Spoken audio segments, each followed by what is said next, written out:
இன்னைக்கு நம்ம பார்க்க போற வேத பகுதி ஆதியாகமம் 22:1.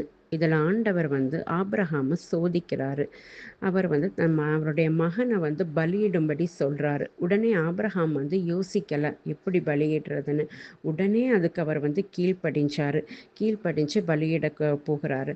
அப்படி போகும்போது அவர் பலியிடக்கூடிய டைம்ல உன் பிள்ளையாண்டான் மேல் கையே போடாதே அப்படின்னு அவருக்கு சத்தம் கேட்க, நீ ஆண்டவருக்கு பயந்திருக்கிறவங்கிறத நான் இப்பொழுது அறிந்தேன் அப்படின்னு சொல்லி சொல்றாரு.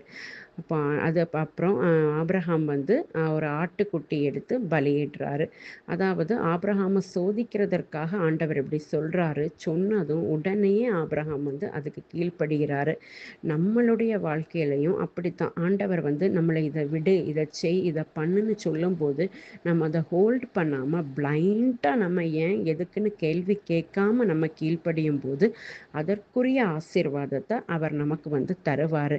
யெகோவா ஈரே, அதாவது கர்த்தருடைய பர்வதத்துக்குள்ளே பார்த்து கொள்ளப்படும் அப்படின்றது.